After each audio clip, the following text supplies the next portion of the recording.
Hello students, हम Catherine Mansfield के chapter the little girl की स्टडी करेंगे। कैथरीन मैन्सफील्ड ने अपनी इस छोटी कहानी में एक केजिया नाम की लड़की के बारे में बताया है जो अपने पिता को ना समझ पाने के कारण उनसे सदैव भयभीत रहती है। जब भी उसके पिता घर पर होते हैं तो वह उनसे दूरी बनाए रखती है और उन्हें एक तरह से दैत्य के आकार का समझती है।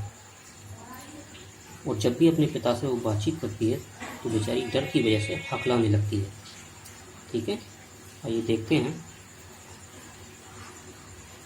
To the little girl he was a figure to be feared and avoided. यानी उस छोटी बच्ची के लिए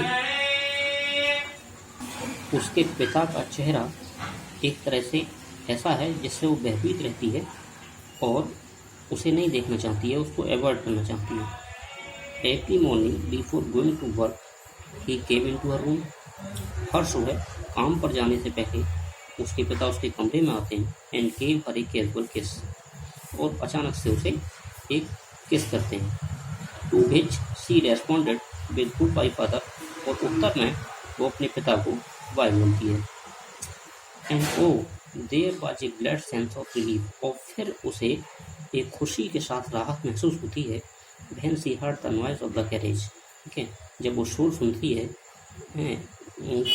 उसके पिता की जो गाड़ी है, ठीक है, उस गाड़ी का शोर जब वो सुनती है और जैसे जैसे शोर फेंटर and फेंटर down the long road. ठीक, धीरे धीरे जैसे जैसे शोर कम होता जाता है, यानी जब उसके पिता दूर जा रहे होते हैं तो उसको बहुत अच्छी राहत महसूस होती है। In the evening when he came home. और शाम को जब वह घर आते हैं तो she stood near the staircase. वे सीढ़ियों के पास खड़ी हो जाती है and heard his loud voice in the hall. ठीक है, और जो बड़ा सा रूम है, ठीक है, उसमें अपने पिता की जोर की आवाज़ सुनती है। क्या होती है वो आवाज़? Bring my tea into the drawing room. ठीक है, ड्राइंग रूम में मेरी चाय लाओ। Has not paper come yet. क्या अभी पेपर नहीं आया है? Mother go and see if my papers out there. ठीक है, वो कहते हैं अपनी माँ से, ठीक है, यानी केजिया की दादी से कि कमरे में जाओ, पेपर लेके आओ। And bring me my slippers. और मेरी स्लीपर्स कहाँ हैं, यानी चप्पल कहाँ पर है, वो लेकर आओ। Kezia mother would call to her. माँ उसकी आवाज़ लगाती है, Kezia if you are a good girl you can come down. Kezia तुम तो अच्छी लड़की हो, नीचे आओ। And take off father's boots. अपने पिता के शूज उतारो। Slowly the girl would slip down the stairs. और धीरे धीरे बेचारी लड़की डरी सहमी सी सीढ़ियों से नीचे आती है।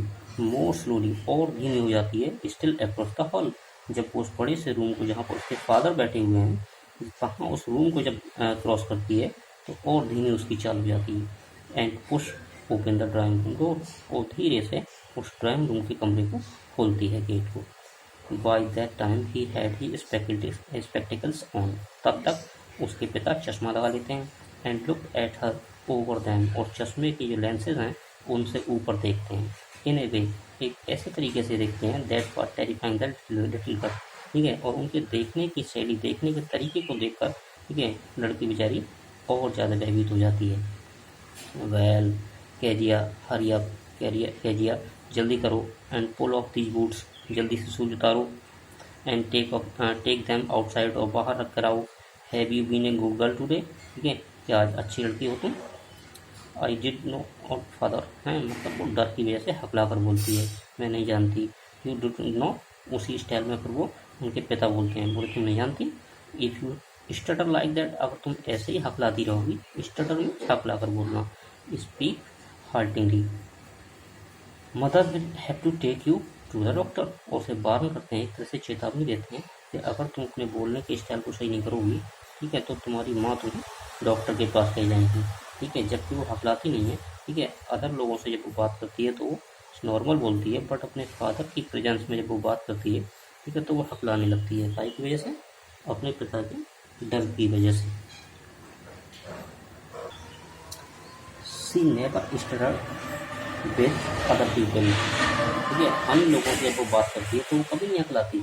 ठीक है, had given it up, had only with father. ठीक है, वो केवल अपने पिता से बात करने पर हकलाती है। बिकॉज क्योंकि then she was trying so hard to say the words properly. कारण क्या है? क्योंकि अपने पिता के सामने वो ज़्यादा अच्छी तरह से शब्द बोलने का प्रयास करती है और ज़्यादा प्रॉपर बोलने के चक्कर में ठीक है वो थकने लगती है।